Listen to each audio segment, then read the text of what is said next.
Hello, everyone, and welcome to the Nerdy Norwegian podcast. I am the Nerdy Norwegian, and the topic for today's episode is fandom projects. And to talk about a fandom project, or several fandom projects, I have someone who's probably been involved with some of the most influential fandom projects that I've bore witness to. That sounds very dramatic. Mike, thank you for coming to the show. Thank you so much. I want to start off by saying I want to both congratulate and express my sympathy for Norway's performance in Eurovision this year. I liked the song a lot. I liked it a lot. Didn't quite hit those notes in the final performance, though. Oh, the poor guy. He sounded great in like the national final, and then as it got closer and closer, it just got worse and worse and worse. Yeah. So thank you in both ways. Okay, sure. So, Mike, you've been on the internet for a few years, we'll say. A long time. Yes. Yep. But if someone doesn't know who you are, who is Mike? Who is Mike? Mike is a guy who lives in the U.S. in New Jersey who has been running an independent website about a Japanese cartoon and comic book series. He has made and edited and collaborated on fan-edited music videos throughout most of that history as well. And he's done a few other things here and there. He's a guy who does stuff on the internet. You know, those are a dime a dozen, but you started off by saying you think some of the things I've done are important, influential. I like to think so too, and hopefully we can get into some of that history and influence here. Absolutely. And well, let's start with what was your first kind of fandom project? I guess online fan project or something else if something else fits the bill. You know, you tossed this out to me on the outline. I'm racking my brain. I'm like, there's got to be something I did first, but I don't think there is. I think my first fandom project was the website, and we'll talk about the history. It started as just a links page back then in 1998. But when I think about myself getting into Dragon Ball, which is the source of my fandom here, I got into it in 1996, and within a year and a half, I was running a website on it. I think that was it. I think that kickstarted the whole thing. You know, I was a fan of things before, but I don't think I ever did anything with anything before that point. Yeah. So, and the first incarnation, I guess, of what is now known as Kanzenshuu was the VegettoEX's links page. Am I right? Yeah, ultimate DBZ links page. Don't forget that part. Sorry. I guess the first question is, why? Why did you want to start a web page? What made you do that? So, like I said, I got into Dragon Ball. You know, we can actually pinpoint the exact date because of the way that Dragon Ball was broadcast in syndication in America.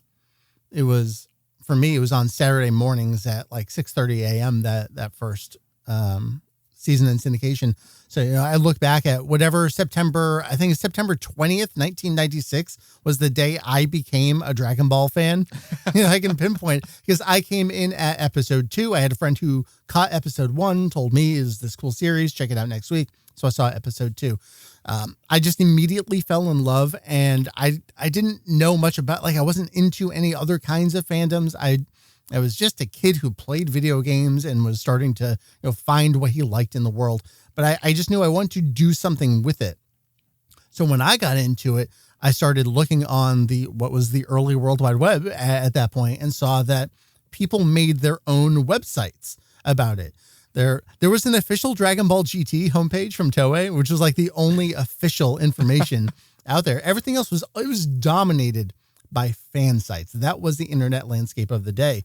And that got my brain clicking a little bit there. Like, okay, what can I do to kind of set the stage of the internet of the day? I've told this story in a few places, so apologies if you've heard it before. Back in 1998, Google didn't exist.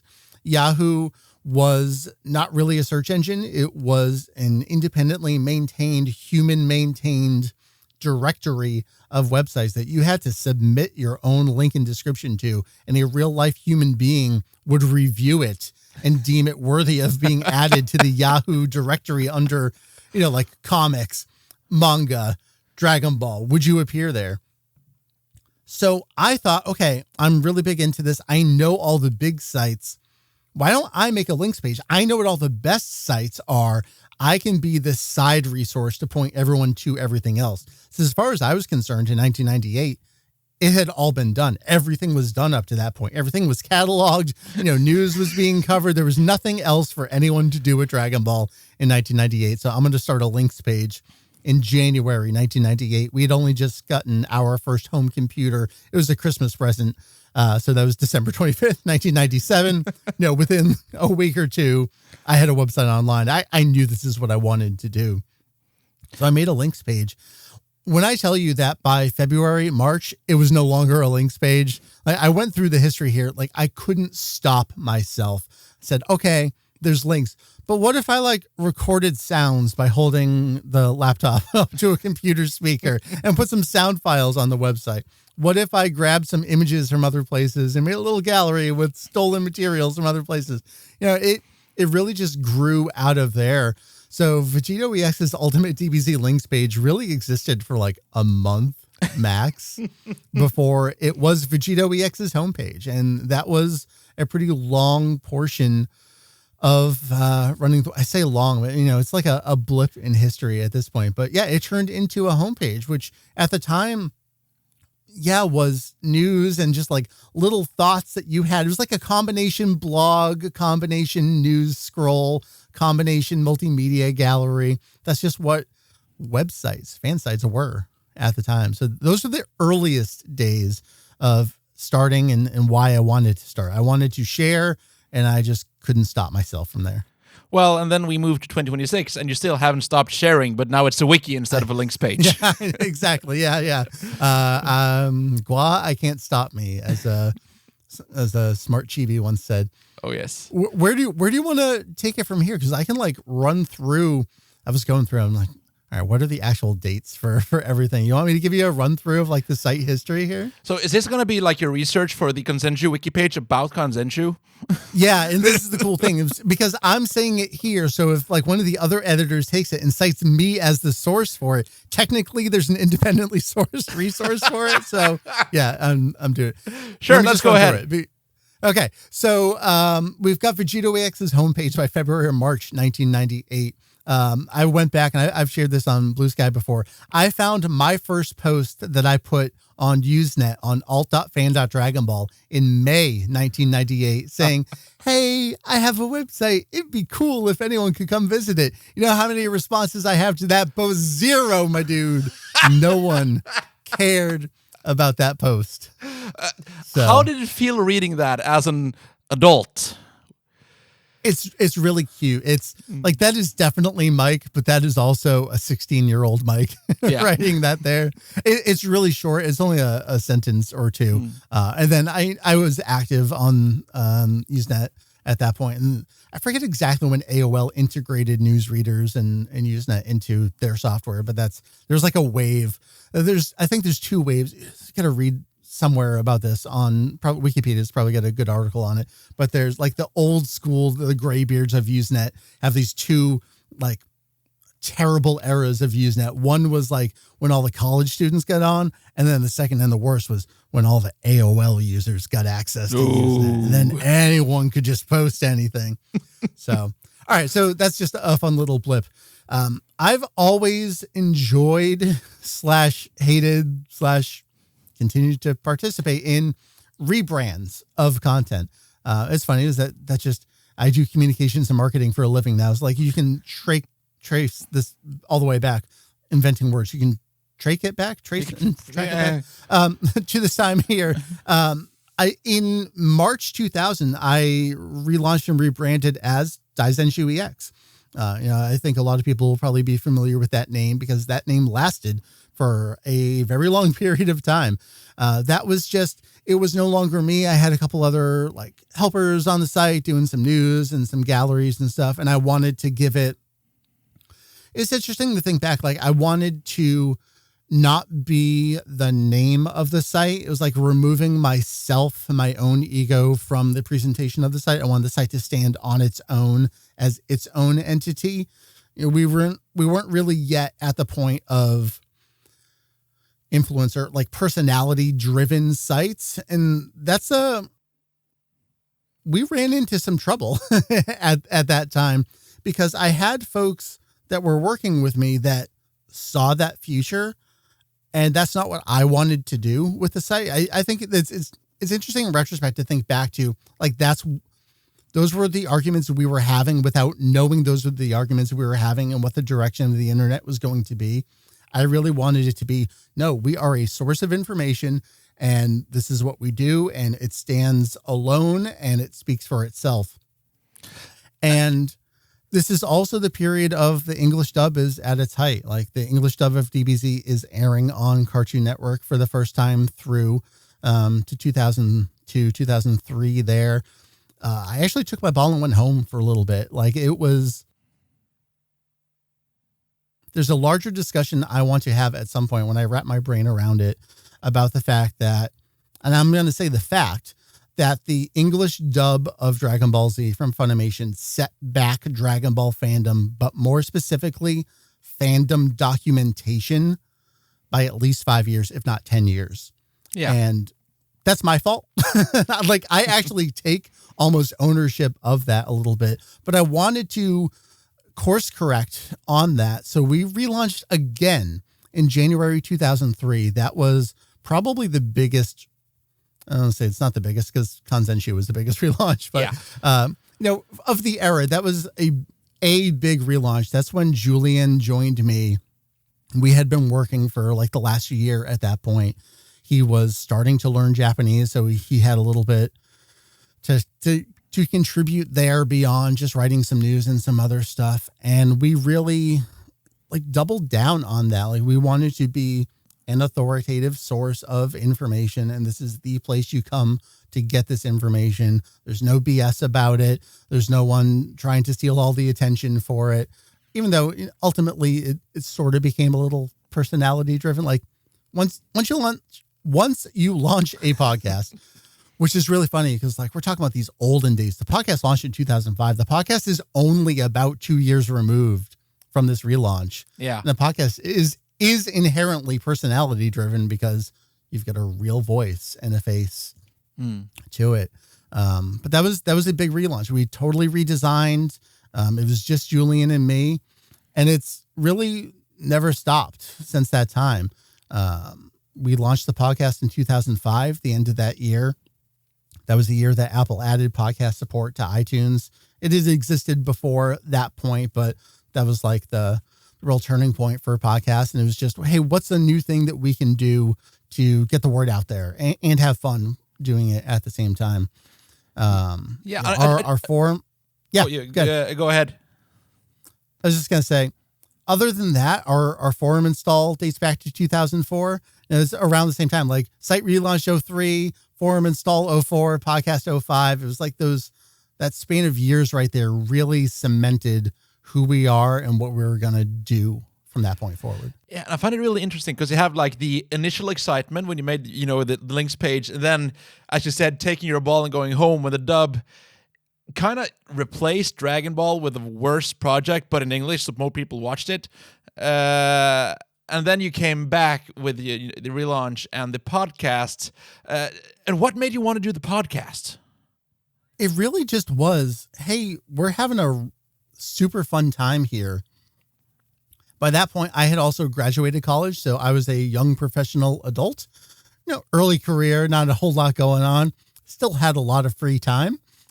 So it was just, what's a cool new thing we can do that no one else is doing right now?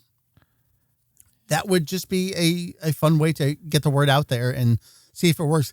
I didn't think we would go for that long, but look, here we are, still going. Yeah, and I find it fascinating, because you said you're as like most fan sites wanted to be more personality driven, or you wanted to be information driven, but the podcast is in some ways even more personality driven than just a website. Right. So it's a fascinating like duality.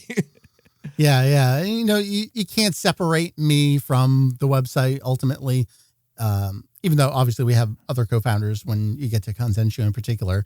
My DNA is there in the site, but even more so with the podcast. But even then, I still really try to shine a light on on the information first and foremost.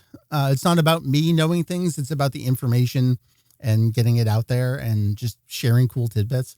That's the thing that I want every aspect of the site to do, whether it's the main site, a news post, a guide, whether it's the podcast, whether it's a wiki article. I just want someone to learn a cool thing they didn't know before. Yeah, and I think it's kind of fascinating because we've gotten so used to now again, Kanzenshuu is featuring historical Dragon Ball content, but also the new stuff like Daima and Super Beerus and all this stuff. But how different how would you describe the difference between in 2005, 6, 7, where you basically just had the old TV series and some games versus now where it's like almost more new stuff than old stuff? Or what? Talk about that difference. Yeah, there's some new things I've enjoyed. I would really love if they would just stop making new things. There's so much old stuff to catch up on. Yeah. And the thing is, you think like, oh, there's only so much. There's a limited amount of old stuff because there's only so much time that's come before. I keep discovering new things or new avenues or like different magazines, or there's just so much that I would love to dedicate my time to just the old stuff. It's a battle to keep up with the new stuff while still wanting to cover the old stuff. At the end of the day, the original series 1 to 519 is why I'm here. That's what I love the most. And sure, there's other stuff I've enjoyed and will enjoy in the future. Shout out to Tomorrow, best boy. But I wish I could just spend all my time on the old stuff. Battle of Gods was a really unique time because we had just relaunched as Kanzenshuu. Did we perform a fusion dance or did we do a Potara fusion? I don't know. They both unfused now, so it's hard to say. So maybe we're both deities and it stays fused. Who can say? VegettoEX calls himself God. You heard it here first. Yep.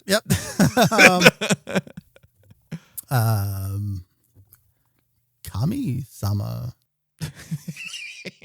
I didn't say God. So yeah, we fused Kanzenshuu in 2012. It was a perfect time because Battle of Gods was in production and coming out in 2013. It was a good time for Julian because he was in Japan.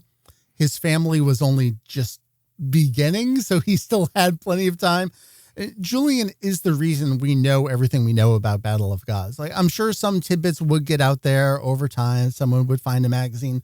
Julian translated like literally every minor interview with every person. Like if there was a quarter-page Shoko Nakagawa interview in some voice actress magazine, Julian was translating it at that time. We got everything about it. So it was fun. It was exciting. It was exhausting. We're like, oh man, if we only have to do this once every few years, that's fine. We can do that. Resurrection F gets announced. We're like, okay, we can do this. Then Dragon Ball Super. And it all just kind of like falls apart at that point where, how do we do this all? But you made it work somehow. But then Julian had to be an actual human with an actual family, and now we can't translate anything anymore.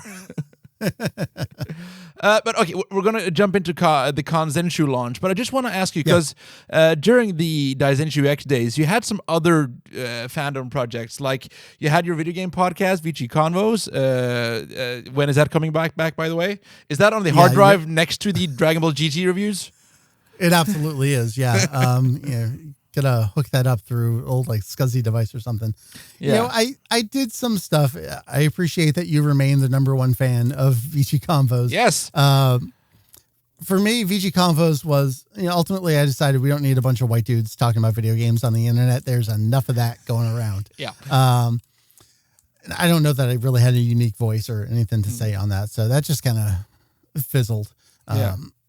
Really, it's the other side hustle the whole time has been AMVs. That was kind of like part and parcel with my early fandom. I started my website in 1998. I went to my first anime convention in 1999. I saw my first AMV contest in 2000. And then I met my girlfriend, now wife, later that same year in 2000. She was already into AMV. So I kind of got like grandfathered in sideways to that fandom there. Through all that, I was really hardcore into AMVs for a good amount of time, like probably 15 years there, took a break. I've actually been making some of the best AMVs of my life that I think it's fun that no one besides a small group of friends gets to see these days. We do it as New Year's projects and trades and just a friend group thing. That's been really fun. Maybe I can do a panel someday where some of the videos get shown once, twice. I've done some stuff, but it always comes back to Dragon Ball for me. Like there's a siren calling me out there somewhere. There's a dragon shouting your name, I guess. Yes. Yes. So you've done a lot of AMVs, some pretty famous, I guess you could say, in the AMV community, and some that only show up at New Year's Eve. And that's like very while the Kanzenshuu and VegettoEX has been very that's information. That's like the original, sourcing the original information. AMVs are like putting your own spin on things. Is that why do you still find that interesting? I mean, it's a very easy digital age idea, right? Like, I'm into this thing. What if I combine these two things that I like? Yeah. That's the genesis of a lot of projects, whether it be AMVs or dubbing or anything like that. Like, what if I put these things together? You see so much like other levels of that, the kind of like cousins are, what if I put in this different music from this different show into the series here? I think all those things are kind of related. For me, AMVs, it's just that baseline. What if I slap two things that I like together? But there's a cool creative, outlet in there where you get to see like, all right, these two things independently exist. My only mark on this is my editing, what I add to it. I just think that's neat.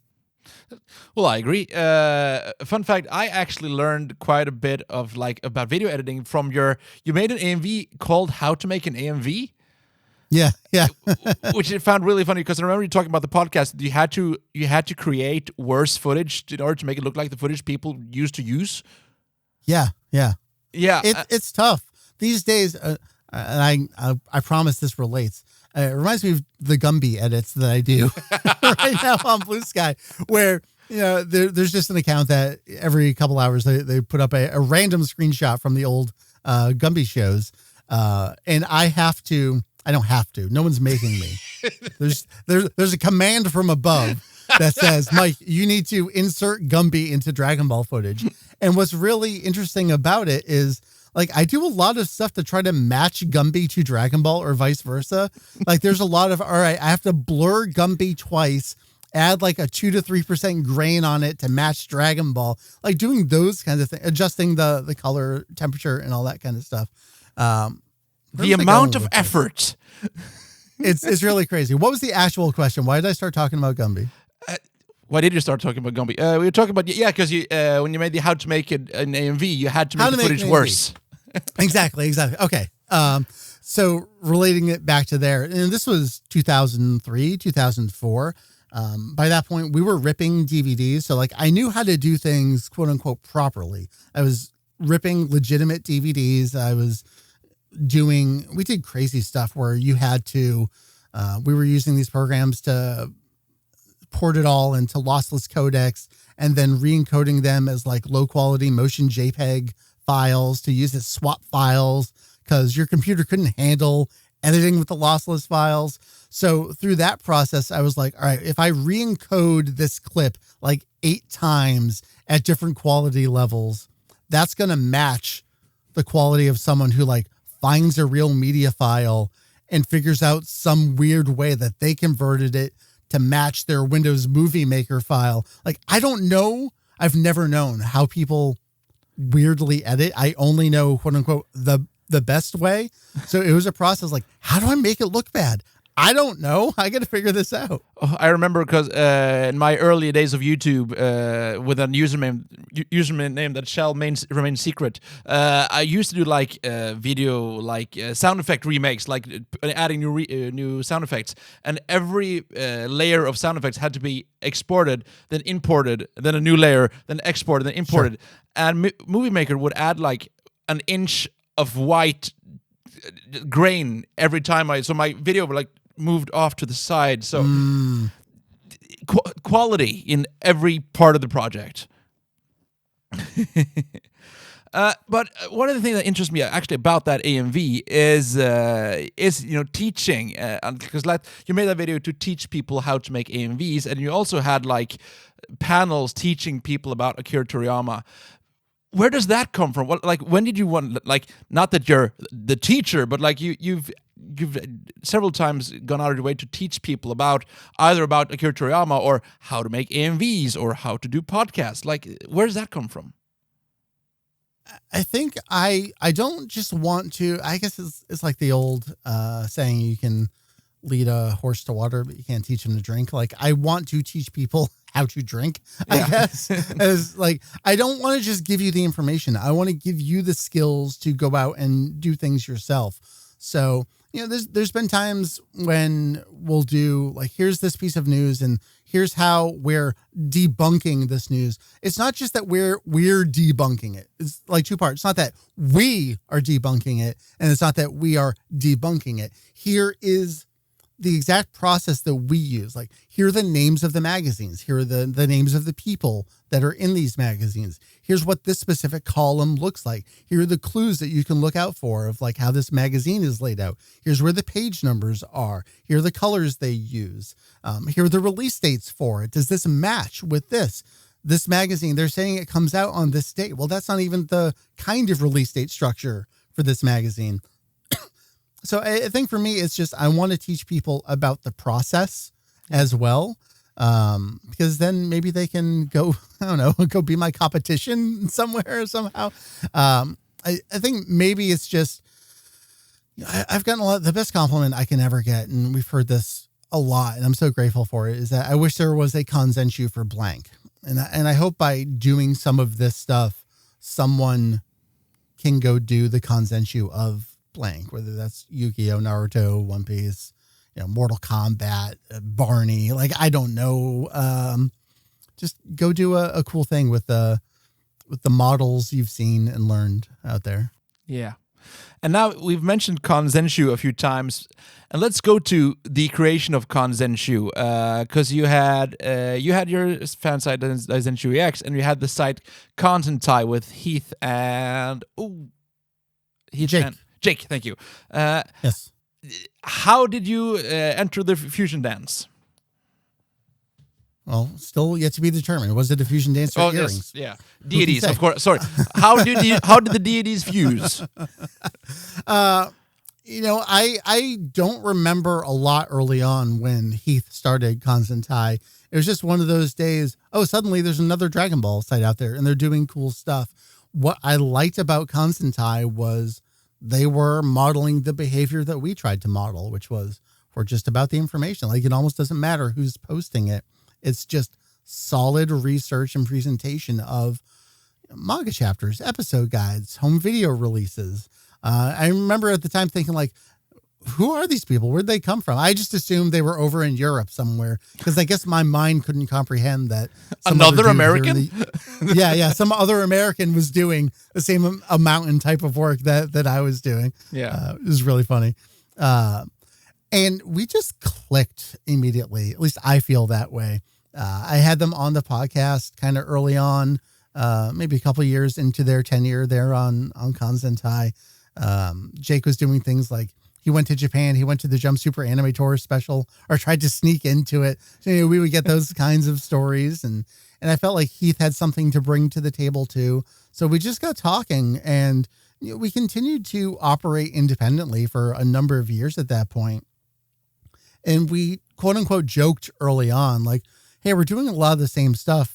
We could save some redundancy here if we were the same site and working together on things. And like, haha, yeah, that'd be cool. One day, maybe when we retire, we'll combine sites. But especially as we saw how the stars were aligned with a future for this franchise, we made the decision, no, we should actually do this, because it's going to be beneficial for the projects that we're working on and probably for future projects.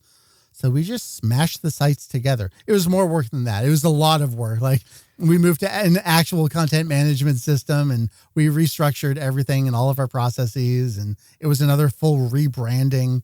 But it was cool, and it was totally worth doing. Like I said, Battle of Gods came out the year after Kanzenshuu formed. Like we couldn't ask for better timing, coordination on that. I do remember that time and like going around Kanzenshuu and being like, oh, it's live. Oh, there's a lot of stuff that doesn't work. It'll probably come later. And then it did. Yeah, exactly. Yeah, we weren't ready with the forum on day one, for example. There was a lot of behind the scenes work that we were doing. Like, we wanted to tie user accounts to the site and like be able to log in from the main page. Like, well, there's a lot of this stuff that we can't really test without spoiling the surprise until we actually launch. So, we'll just not be ready with some of that stuff. And that was fine. Yeah. And I guess you would say that the fusion has been successful. Has there ever been any sadness, like in some ways missing NerdyNorwegian, or is it just, no, Kanzenshuu is better, it's just better? For me, there's no regrets whatsoever. I mean, I was still doing hand-coded HTML for every page on NerdyNorwegian up to 2012. Like that thing needed a full back-end restructure. So, I'm glad people have nostalgia for it. I have nostalgia for it too. Like there's no way I could or would go back to what it was at that time. Yeah. It was just a great change. Like basically everything is there. There are some things we didn't carry forward for a variety of reasons. Like those weren't translated properly, or, that's maybe a little too much verbatim content from that guidebook that would put us under too much of a microscope, or, we want to encourage an official release of this stuff. So we really honed in on like, okay, what are the types of things we're going to do and write and present? And I don't see any reality in which someone could say, the prior versions were better for any reason or content wise. Yeah. One of the fascinating things about Kanzenshuu is that you still have the forums, and the forums have kind of taken on a life on its own. And it's very funny when there's big news in the fandom, sometimes the forums blows up, and sometimes they're very quiet. They're never very quiet, but like it depends on what kind of news there is. Yeah, it wanes, of course. Yeah. Yeah. And that's has kind of a life on its own. How has that process been, and how what do you feel about like anyone can post there and people talk about everything on there? I think it's the best kind of community conversational content that there can be. I like how it doesn't require, necessitate, or even encourage real-time conversation. It really, by design, forces you to stop and think about something for a second. Like it takes more effort than it does on random social media site to just be like type, post, we're done. Like you do actually have to like click respond, type something up and preview. There's that barrier there to hopefully a little bit higher level of content. But this is the kind of stuff that sticks around forever. It's the reason why when people type a Google search, they put the word Reddit at the end of it. Reddit isn't exactly a traditional forum, but it's close enough that you can see the correlation there. These kinds of conversations, they are the historical record of fandom, particularly with our forum. I'm so proud that it's been the same database install since 2004. I'm so bummed we're missing like a couple key years there in between Usenet and our forum relaunch there. Yeah. We had forums in between that were just like other web-based stuff. That stuff is just not archived. I wish we had it because I'd maybe be able to track down the first usage of Mystic Gohan. Like it's in those era of years that it was first used. And, I can't find it at this point. But I think it's, that's the reason, is that it's theoretically and hopefully and aspirationally a higher level of conversation.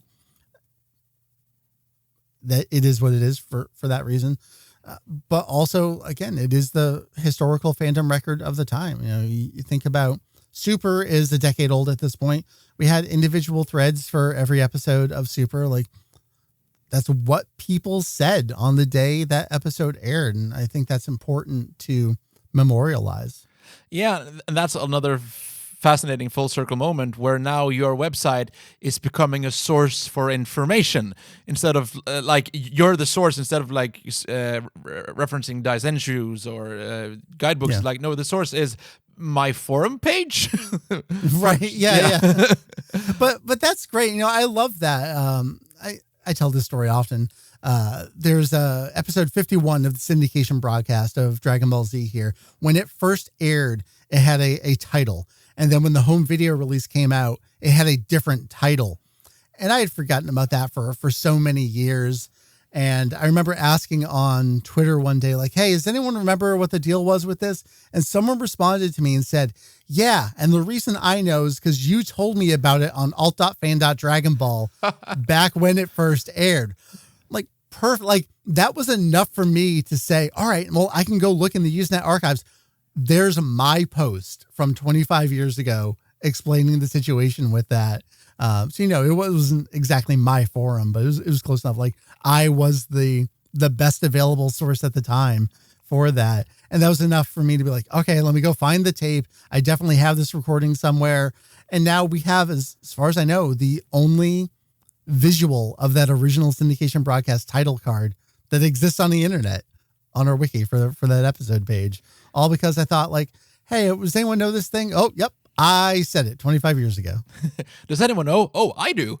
Or did. Yeah, exactly.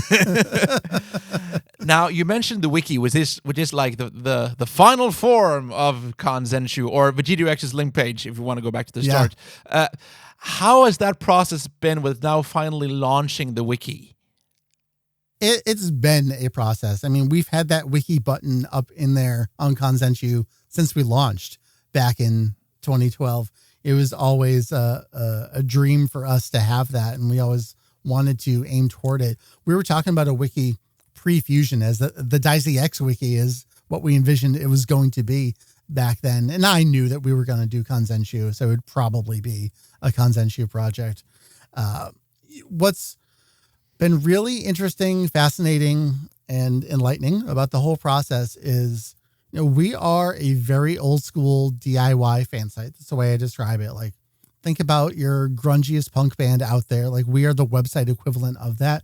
We do it all ourselves. We run our own independent private hosting. All the site is fully coded by Heath. He does all the site programming and coding and updates, software updates, all on his own. Every word that's written on the site is written by me or one of the other dudes there. We don't have advertisements. We don't get paid. It's not a job for any of us. We do it because we need to do this and want to do this. And the wiki has been an extension of that. And not everyone feels that same work ethic, for lack of a better phrase. Some people think and have thought and have expressed, oh yeah, I'll totally help. I absolutely want to do this. This is the thing, I'll work on, and they'll write one episode description, be like, this is actually too much work. Like, yeah, man, it's not easy to do this stuff. So what we've had to do, and I kind of describe, like, my secret mutant power is finding all the sickos. Like, all right, who's going to do this with me? I found Julian, made friends with Julian, found Heath and Jake, made best friends there and formed the site. And there's just been these eras of finding the new sickos to join us and do this. You found Ken to write about Dragon Ball AF. Exactly. He's done a bang up job there. Yeah. And I know he's not going anywhere anytime soon. But that's also the other part of it, is that whether it's anime fandom or anything in general, like, people usually just cycle in and out over a small multi-year period. Like, 3 to 4 years is kind of like the average length of a fandom for someone, at least in my observation over this time. People come and go. There's not a lot of people that stick around 10 years, 20 years, 30 years to do this kind of thing. And so, eventually we found the right people that were writing enough stuff on the site. And I said to Heath one day, like, hey man, what do you think if we just choose a date and tell everyone we're choosing a date? And he said, let's do it. So we did. And in true Kanzenshuu fashion, we chose April 1st. It's a fun date for us. We relaunched debuted Kanzenshuu on April 1st that year. I've always enjoyed April 1st pranks or just weird celebrations on the site. One year on NerdyNorwegian, we rewrote the entire homepage in Japanese. 1 year, Heath and I, we traded. So like when you went to NerdyNorwegian.com, you got Kanzentai. And when you went to Kanzentai.com, you got NerdyNorwegian. So we've always just had a fun time doing that. We don't ever want to trick people other than the AF prank. I was going to say the AF prank. You trick people then. Other than that one time, we never want to trick people on April 1st. There's just enough of that going around. We just want to have fun. And so it just became, again, baked into our DNA of like, this is a cool date that we're going to do stuff. So we chose April 1st of this year as the launch date for it, knowing I knew this because I know how project management works. When you give people a deadline, like it builds a little bit of excitement there. Yeah. And a little bit more of like a drive to, all right, I've got to get this done by this date because I want it in place for when it launches. So there was absolutely an ulterior motive there from me for getting some of that stuff done. But yeah, I guess to your earlier question and point, the process has been difficult because people have different ideas about the kind and extent of work they want to do. And I get it. Like you think you're going to write a whole bunch of stuff. And then the sad reality of sitting down to do it is like, I could go for a walk or play video games. Like, why do I need to do this? Yeah. And it's again, because the topic is like, it's Kanzenshuu, but the topic is fandom projects. And like, it's not something for everyone. I guess it's kind of like, oh, it seems cool because you're doing it, but like you're doing it because that's how you express your fandom, and that's not how necessarily everyone needs to or wants to express their fandom, even if it seems fun at the time. Yeah, yeah, and again, to an earlier point, just the personality-driven stuff, writing episode guides, writing information about, this random book that came out one time. Like, there's no personal celebration in that. No one's gonna give you a trophy because you wrote about the Jump Festa 2025 sample book. You have to do that because you think it's important, and there's not many people that think that's important. I do. Like, I get it. I do. But I think we've found the small group that feel the same way about that stuff, and I'm so thankful for that. Yeah. What has been like the biggest surprise during like the launch or the creation of the wiki or seeing it now after launch, I guess? Surprise, I guess to me, the fact that the Dragon Ball Daima characters page was in the top 10 for the first month. Like, I guess I get it, but I also thought we were over the hump of anyone kind of caring about Daima anymore. So the fact that it was still up there was a little surprising to me. Well, Mike, I need to tell you two things. One, we never stop caring about Daima because Daima is better than Super, and we want more Daima. We don't want any more Super. And two, even though I'm saying that, I've never been to the Daima character page, so maybe I should do that. I mean, there's not much there. It's just a list of like, I don't know. Here's Abra, who's the shopkeep person. Like, I don't know. There's something compelling about the list of people like lists of things. I think that's less of a surprise and more of a reinforcement, is that people like to see things categorized. Yeah. And I enjoy doing that too. Like some of my pet projects where I'm going to list every supplemental booklet that came out. I'm going to, I think of like the reused character name puns. I like putting things in boxes and seeing how it all gets mapped out. And I think that other people like seeing the result of that kind of stuff. Yeah. So yes, the Son Goku article is going to be in the top 10, but a list of blank is also not surprising to see in the top 10 there. Yeah. We've now gone from the 1990s to today. How has all of this impacted you? Like both in 2026, how does it impact you on a day-to-day basis? But how has it impacted you through, I guess, becoming an adult and being an adult? I mean, it showed me how to be a professional in this field. I mean, I think back to, I was doing full on and continue to do full on project management for this stuff. We have communication plans for these things. You think about the rebranding, like we're going to do multiple versions of a logo. Which one do we like? Let's choose, 6 different fonts. What does this font say? How does it reflect the rest of the site?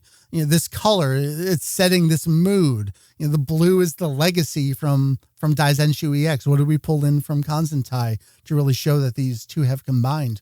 All that stuff is communications and marketing. And I think I've learned more on the job with my Dragon Ball site than I've learned on actual jobs or from actual school, quite frankly. Well, it's been with you for such a long time, but it's still, it's really like, it's something that I'm guessing you wouldn't expect that when you started out, that, I'm going to learn a lot of stuff about, not just about Dragon Ball, but about, as you said, the field and like doing research and development and stuff like that. Yeah. I've also got my own taste of academia to some degree with, digging into these magazines. And I've always enjoyed the comments I get from folks in the field that are like, Kanzenshuu would stand up to some of the rigorous academic review on this stuff. And I'm like, great. I want nothing to do with what y'all do. I want to be able to, this is my own stuff. I can say that I looked at this and I don't need to prove anything to anyone other than me, which is good. What has been some of the biggest challenges with all of these different projects? It's just keeping up with it. The problem is that we spread ourselves too thin. I spread myself too thin. I still want to do news. I still want to do guides. I still want to do rumors and FAQs, while I still want to do the podcast, while I still want to do wiki articles, while I still want to do AMVs. That's just hobby. That doesn't include the fact that I am in my 40s now and have a real job and have like real life commitments, whether that's family or whatever. It's just finding the time in the day to do it all while still wanting to go play a Yakuza game for an hour or two. Like, how do you fit it all in? Sometimes you can't. And so you see that you see my enthusiasm and my engagement level in certain aspects of the site kind of like flip-flop over time. The podcast will be definitely on every other week for months at a time.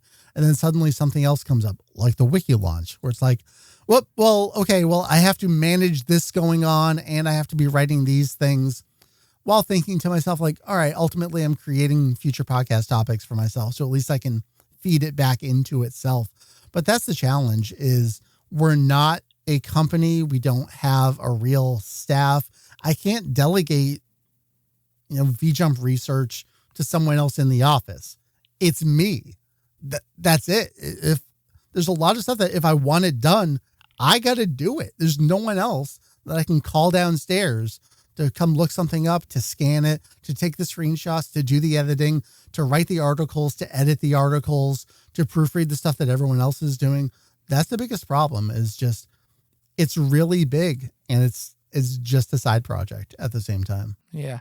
Has there any, because you said you had your break before the relaunch of Kanzenshuu EX. Yeah.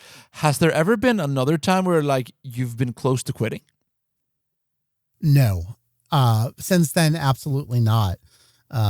Even at the darkest days of the Golden Frieza arc of Super, there's always still something that will pull me back in. For me, I've really made a concerted effort to try and learn something new, at least every day if I can. I'm always digging up something, and that just kind of like, again, feeds back into itself of, all right, I am re-energized and re-engaged by, I've learned something new. How can I apply that to something else? Whether it's the existence of a different kind of magazine, or something was published over here, or I didn't know about this person. A recent example is, I always knew that there were these sequel comics to Go-Go Ackman in VJump that were not by Toriyama. And it was really funny when I was doing the documentation for it, for the wiki, and for wiki markup. If you want to link to something, if that's an existing article elsewhere on the wiki, you just put 2 sets of brackets around it. And so I was just doing the documentation for it. The illustrator on that manga was a person named Satoru Iriyoshi. So I put the brackets around it, I previewed the page, and it was a blue link, which means there was an article for them somewhere. I was like, wait a minute. This is not some random person. This was an animator on Dragon Ball who did the illustration for this manga. And so then like you start just piecing it all together and understanding like who all the key players were. And when they weren't doing this, they were doing this. And we know the big names. We know Katsuyoshi Nakatsuru. We know Tadayoshi Yamamuro, the big designers and animators of the day. Tako Koyama, the scriptwriter for the movies and kind of scenario for the series. Those are the ones we know, but there are all these other people that did other things at the same time. And just seeing how that all fits together. Another huge one for me was discovering that Naho Oishi, who did Dragon Ball SD, she did the Jump Super Anime Tour manga adaptation. She did episode of Bardock. I have this moment live on stream from doing a wiki editing stream where I'm flipping through issues of V-Jump from 2010 as I'm looking for random other stuff.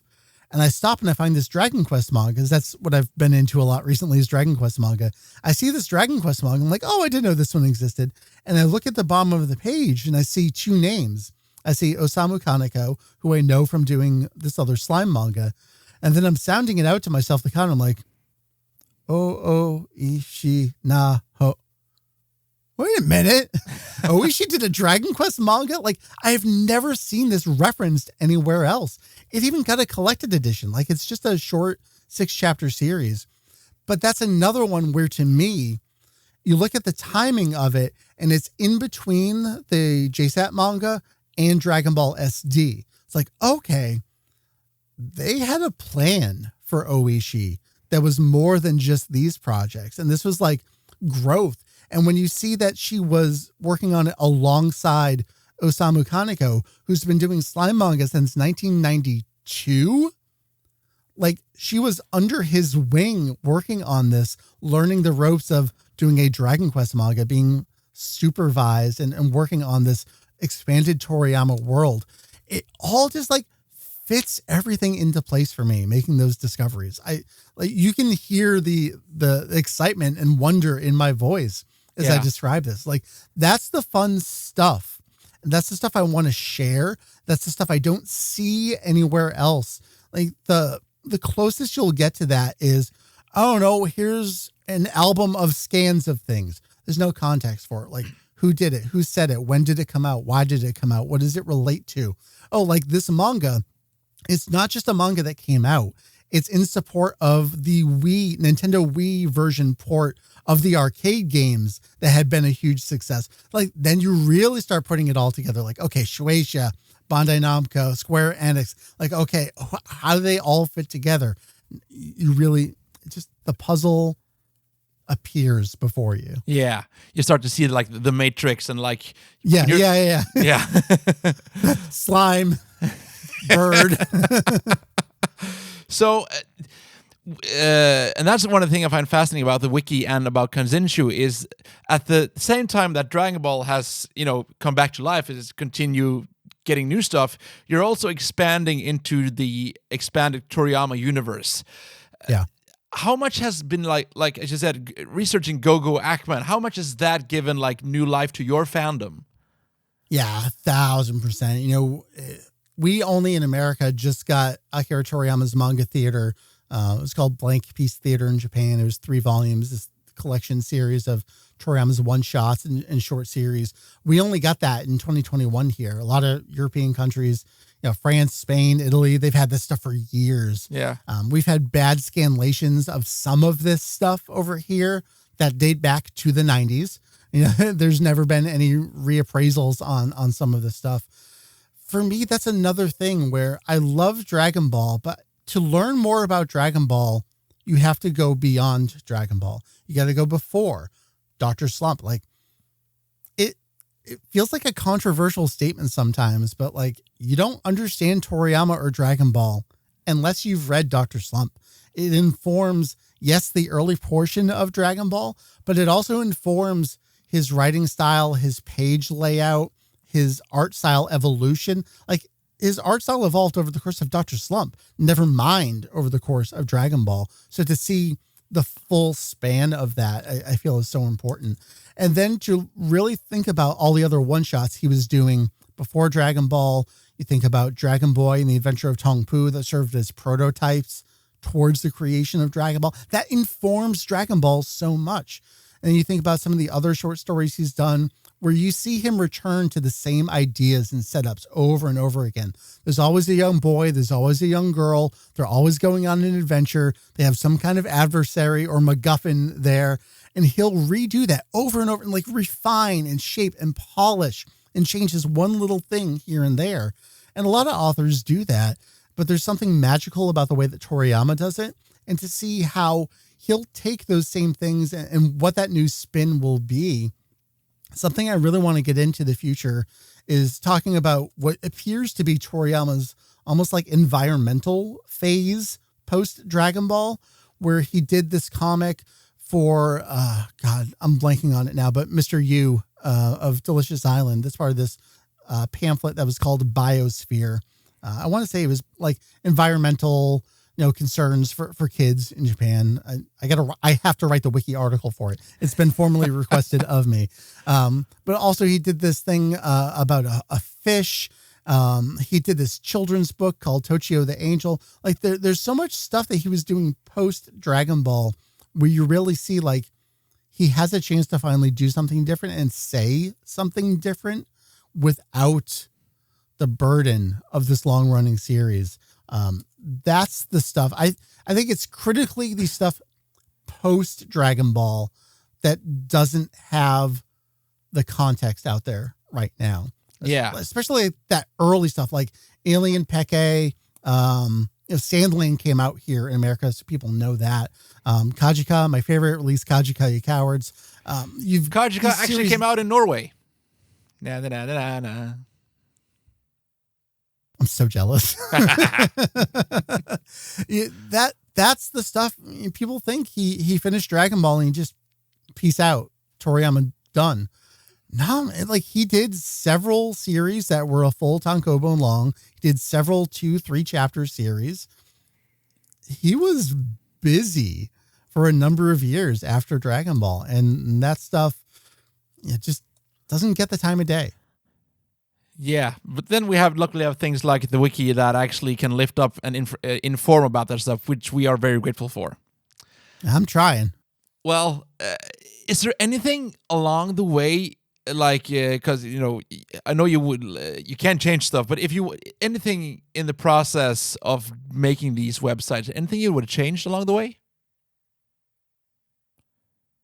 I don't know. It's really hard to say. I feel like we fused sites at the right time.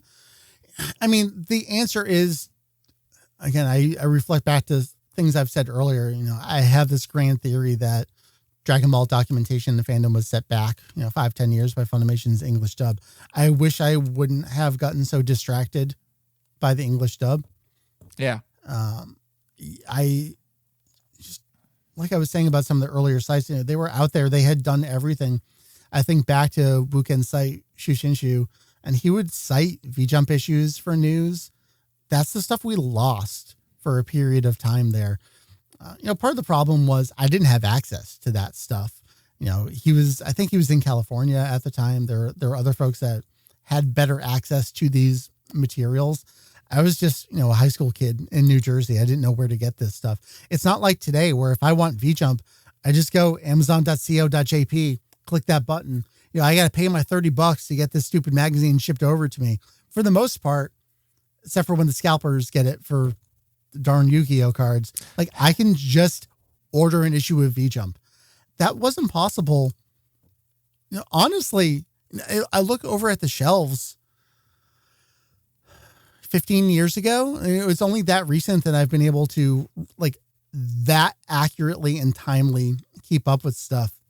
I think when Nekomajin was wrapping up and we knew we were going to get Nekomajin Z 4 and 5 back to back and monthly Shonen Jump, which doesn't exist anymore. And I was, of an adult age and means, and I could buy these things. I didn't know where or how. Like, how am I going to buy an issue of monthly Shonen Jump? I don't know. And I wish I remembered what site I was able to buy those issues from, because it wasn't Amazon. It was some others, probably some kind of proxy service maybe, but I got them shortly after they came out. And that's what I would wish existed for me back then, was the regular and ease of availability for resources. And I wish I refocused a little sooner. I'm glad I did when I did. I just wish the distraction factor. I mean, you couldn't escape the English dub. So, yeah. I mean, what am I going to do? I'm not going to go back to that time and slap myself. So here we are. Yeah. The internet is a very different landscape now than from when you started. If you were to start this year or like restart, would you still have made a website about Dragon Ball, do you think? Or would it have been another franchise, just the podcast? Or do you think, would you have done it if you had to start in 2026? Yeah, like if I didn't have anything going on and I'm still me and I'm still thinking like, what do I want to do? Yes. I think it's hard to say. I think I would probably still start some kind of website,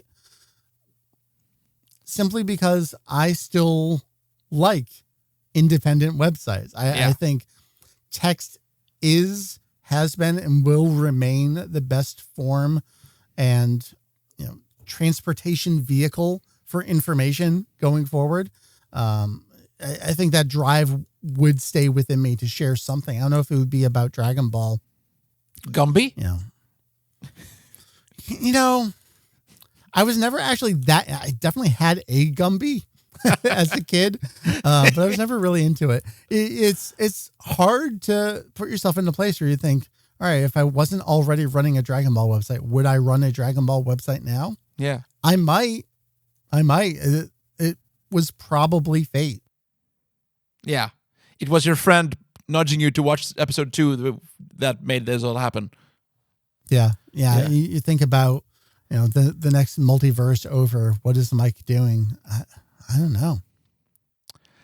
Who knows? What would you like to do going forward? I'm guessing it's wiki work, but is there something new you'd like to do, Dragon Ball or otherwise? Or is it just now just build on the foundation and let's just keep it to the wiki and the podcast for now? Yeah. I mean, more of the same. I want to keep writing. I want to keep doing news. I want to keep doing guides. I want to keep doing wiki articles. I think I'm finally at a point where a lot of the research I've done for the wiki, I can start investing back into website proper stuff. I've described this a few times, but why would you have a separate wiki when you have a site? Like, so you have an episode guide on the site and you have an episode guide on the wiki. Like, why would you split information that way? What I have always envisioned the main website being and having going forward is more of that curated tour guide style of article and information. Things like the intended endings guide. Like, that was always like the shining example of what we want, where it's, here's the information, but you start at point A, you get here, here's the source for it, here's the context for it, here's our opinion on it. I want to do more and more of that kind of stuff. Just doing what we were talking about with some of Toriyama's expanded works, getting all that documentation done for the wiki, getting release dates and scanning, the magazine covers and looking at some of the limited English releases.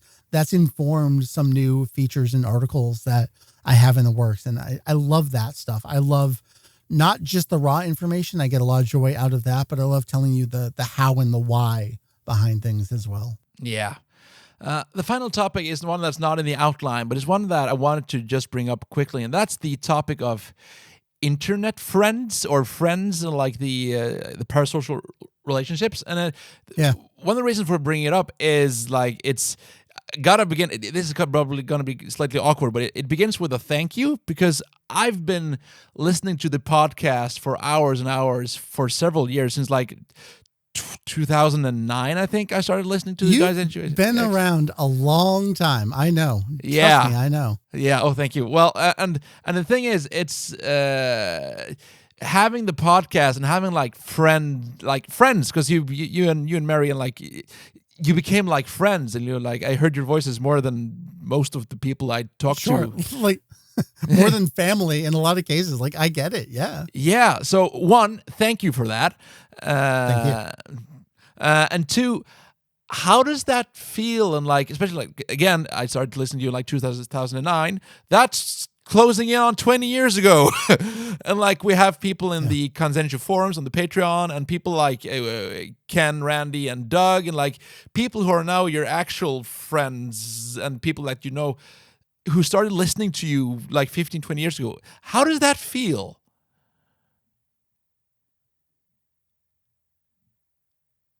It's both cool and weird, and also not weird at all.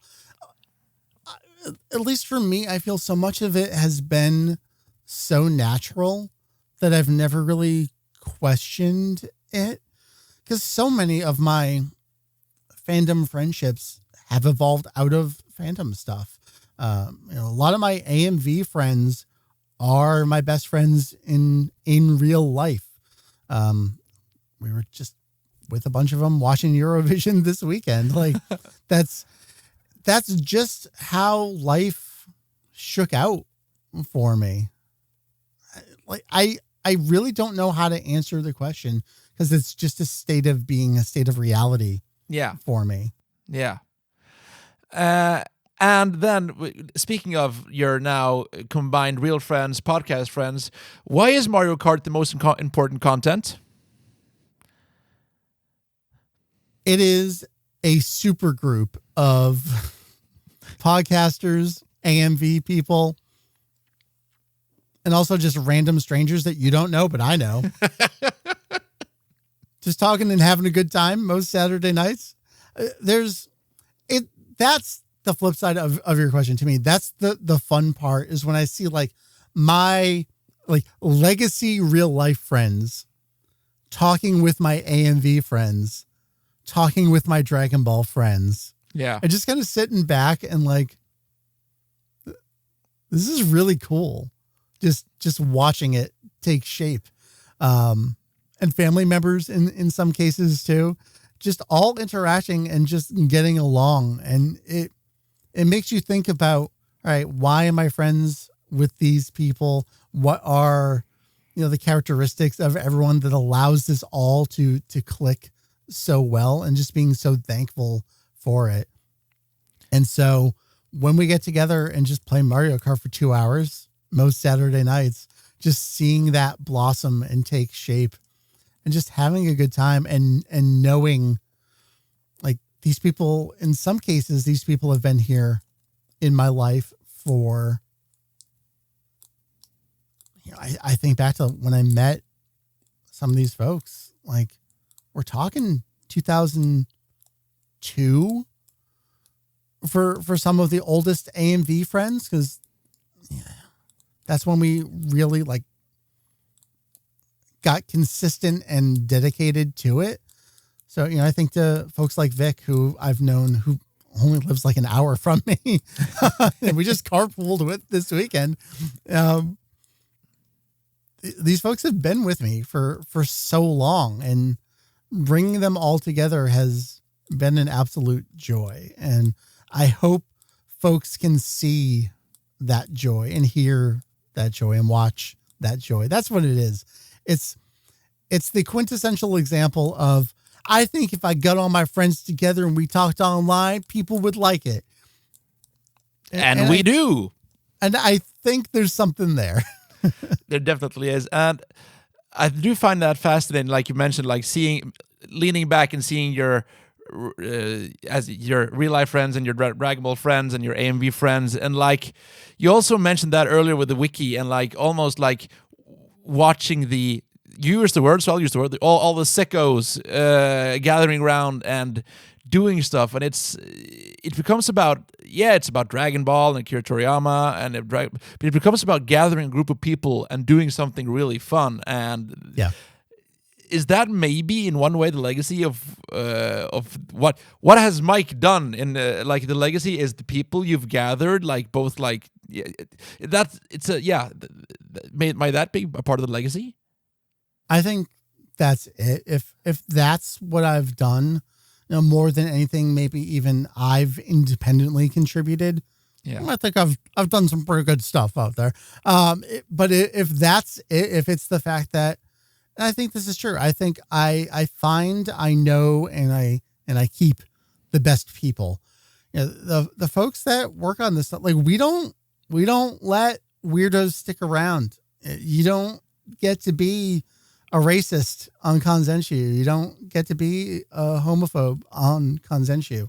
And I dare anyone. I think a lot about a comment I saw on Twitter. So of course, one day, but it was just some comment about like, why is it only leftists that get together and make these sort of like databases of information? Why can't we make like, a conservative Dragon Ball encyclopedia? Like, my dude, because you don't believe in facts and you don't have the drive to do it. You just don't. And that's why. And come at me, bro. Like, yeah, we've got the best of the best who do it because they think it's the right thing to do and they love doing it. And it's not about them individually. Yeah. That's the answer. They're not influencers. They're just cool people who like Dragon Ball. Yeah. I said this recently on someone else's show, but Kanzenshuu is, you hear about your favorite band's favorite band. We are your favorite YouTuber, your favorite podcaster's source of information. And I'm hoping that with the launch of the wiki, it's kind of like another reason why don't watch someone else just read our articles. Go read it yourself. There's nothing stopping you from being the person who learns this. You don't need to get it filtered through anyone but me, I guess. I guess there's going to be some filter somewhere along the way, but we'll point you to the source, and that goes to our wiki articles with the actual citations for everything there. We're not just going to write Kanzenshuu 2. We're going to tell you like what section of the book, what page it's on, how does that fit into the larger thing? Just because we think it's fun and we want to do it. Yeah. And we've talked about the webpage for like over an hour now, but if people for some reason hasn't figured it out, where can they go to check this out? Oh my gosh, yes. It's funny. So when we went to the mall tour for Dragon Ball recently, people are there for Doug. They want to talk to Doug. They want to talk about the toys. They know him from Instagram and TikTok. And at some point he's like, oh, this guy over here, he's got a thing too. And so I gave them the name of it and they're like, on YouTube? I'm like, no, .com. Oh, like, yes, we're on YouTube. So Kanzenshuu, it's the central thing. It's a website, KANZENSHUU.com. It's a word we made up. It's a fusion of DaizenShuEX, which was the site I made, which I just stole the word Daizenshuu and from the guidebooks, and then I slapped EX on it because I had EX in my name. So I guess there was some ego there. And Kanzentai is like perfect, complete form. It's the word used for cell in Dragon Ball, and that's the word they used for their site. We combined the words and created Kanzenshuu. It's a wholly original word. I think we found like one other usage of it out there on some kind of product. It was after we came up with the word though. So it's wholly original to us, Kanzenshuu.com. That is the main site. You're going to see the news scroll and then navigation for all the different sections and things we have, the podcast, the wiki, the translations archive, the press archive, just everything we got there. It all goes back to one source, and that's a single website on the internet run by some folks here on Earth. Yes. And I'll mention it so that you don't have to. If you find this interesting, if you're listening to this and if you want to support this, they do have a Patreon, which supports their work and also lets you be a part of a really fun Discord server where we can bother Mike about anything. You can bother me about anything. No, you get to bother me. Sorry, you get to. Yes. It is great. I really don't like bringing it up because I always go back to the fact that we are an independent site. This is not our job. We don't pay ourselves. So the fact that we mention money at all, really, I begrudgingly started it because people kept saying, how can we support you? And I kept saying no for so many years. Like, keep your money. I don't want it. But ultimately, it's really expensive to run a site. I mean, yes, there are built-in costs for doing YouTube or social media or other stuff. It's nothing like running your own dedicated server. Like there are just inherent built-in costs to running a website, and folks wanted to help. And eventually we said, all right, fine, you can help us. We use the Patreon just to keep the lights on every day. That's it. That's all we want to do. We don't take any stipends or anything like that. And it allows me to not worry about those bills, so I can spend $500 on a box of old magazines and dig up chapter titles. And because I spent the money there, I don't have to worry about the money over there. That's all it's for. We want to keep it simple. We don't ask for much. We don't like talking about it. So I appreciate you bringing it up, because I never would have. Well, no worries. But you will mention where you can watch the Mario Kart streams. Grab your nearest.com, aka twitch.tv/VegettoEX. It's my personal Twitch that's on there. Most Saturday nights. We've been on and off a little bit, just as we've had some friend and family stuff going on. But as we're recording, we are back on this week. I think we're on for a little bit here. I'm actually going to be doing a fundraiser at the end of the month for my real life job. I work at a national nonprofit here in the U.S., so I'm going to do a fundraiser for work on my personal Twitch. So I'm not sure when you're planning on releasing. Either check it out, or either look forward to it, or check it out in retrospect. I don't know. It's going to come out before the fundraiser, so that's okay. All right, cool. Check it out Saturday, the 30th. Unless I'm sick, which is always a possibility. It's just a good time. Get, like we were talking about earlier, just getting the friend groups together and playing games. It's the real content, as Ken says. Yes, he does. Well, Mike, thank you so much for taking your time to talk to me. It's been a pleasure, and it's kind of weird because I sometimes forget I'm actually talking to you, because it just feels like listening to the podcast I'm listening to for 20 years, but you're here. I actually respond to what you say as opposed to what someone else says. Yeah. Yes, and if I don't respond, you just sit there in silence. Thank you for the support over, multiple decades, really, at this point. Yes. I've seen your name out there. I've always been appreciative of all the support you've shown us. You've been, one of our number one fans out there, really, really spreading the word and also tossing in your own expertise here. Like sometimes you get a question or you're like, hey, I know this voice actor did this thing. Here's this name. We need those one-off answers every once in a while too. So thank you for your years of support and your ongoing advocacy for the site. Thank you very much, and I'll keep on mentioning voice actors and being the number one Daima defender, I guess. It broke us, man. It broke us. It did. Well, thank you very much, and for you guys watching, thank you for watching and or listening. If you're on my channel, stay. Thank you so much for watching. Have a nice day, evening, morning, weekend, and bye for now. Bye.